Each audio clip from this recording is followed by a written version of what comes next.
Firman-Mu pelita bagi kakiku, terang bagi jalanku.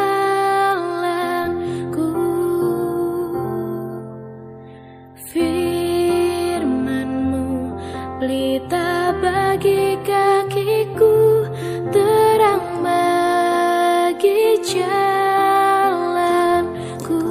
Shalom, salam sejahtera untuk kita semua.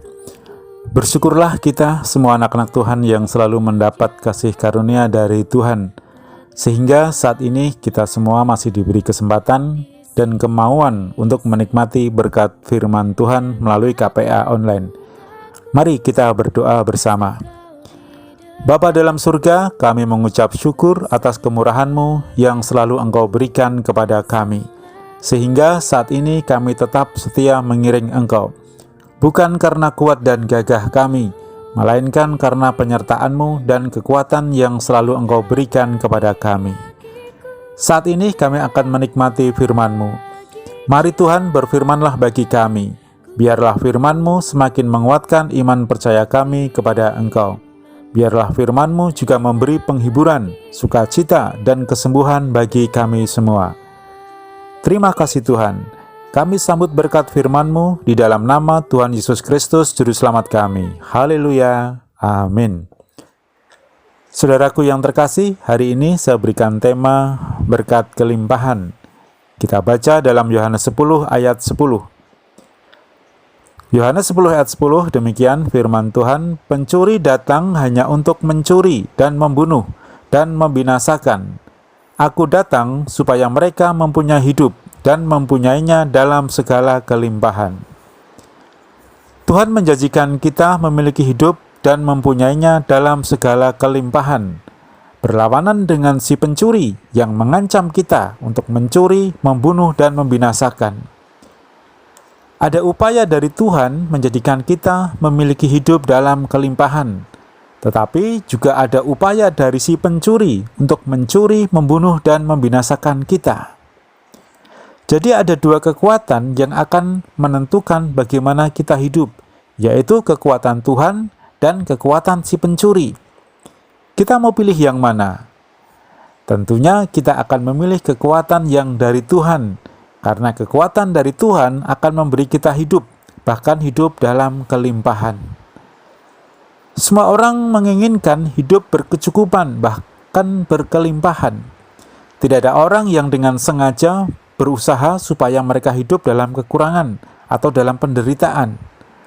Semua orang, khususnya kita sebagai anak-anak Tuhan, sangat senang dengan janji Tuhan ini. Tetapi kita juga harus tahu bahwa janji Tuhan itu tidak langsung begitu saja tergenapi dalam kehidupan kita.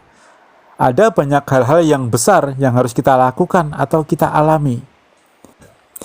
Sajak kita untuk melihat tokoh yang sangat familiar, yaitu Yusuf. Tokoh yang sangat sukses dalam hidupnya, baik secara materi maupun kekuasaan, pengetahuan, bahkan kegembiraan.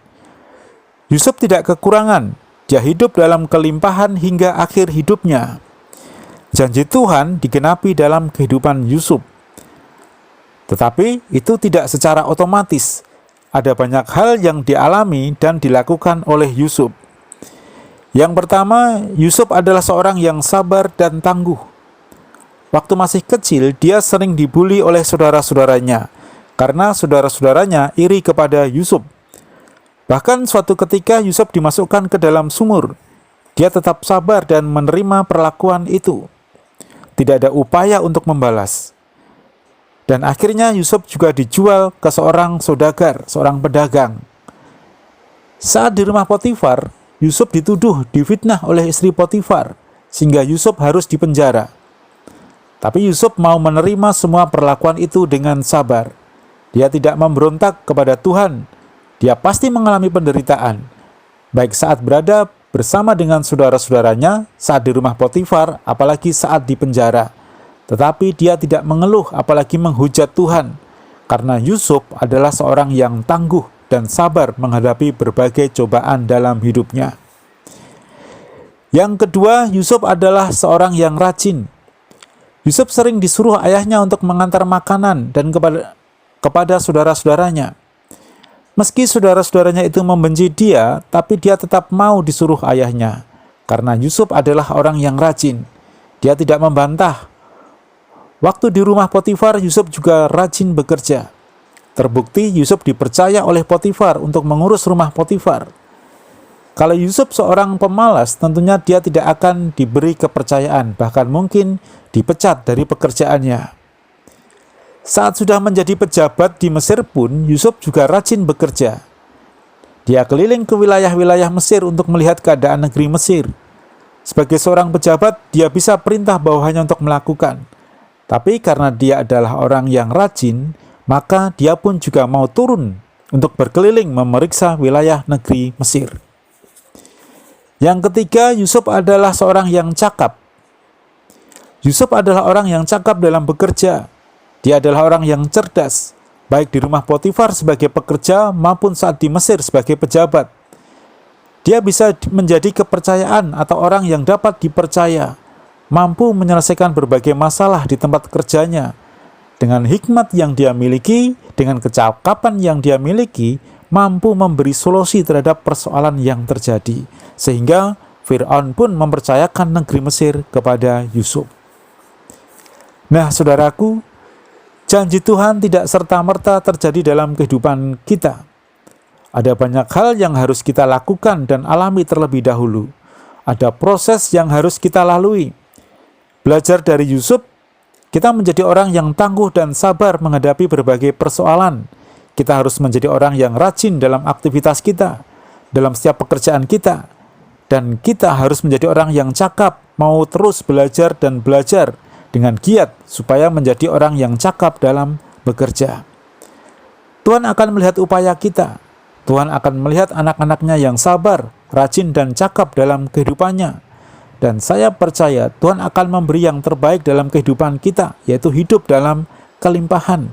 Berkat kelimpahan itu akan digenapi dalam kehidupan kita.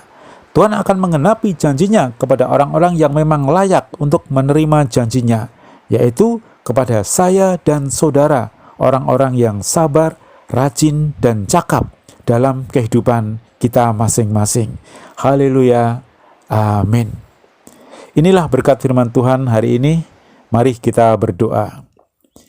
Bapa dalam surga, kami mengucap syukur atas firman-Mu hari ini. Biarlah firman-Mu dapat tertanam dalam hidup kami, bertumbuh dan berbuah lebat.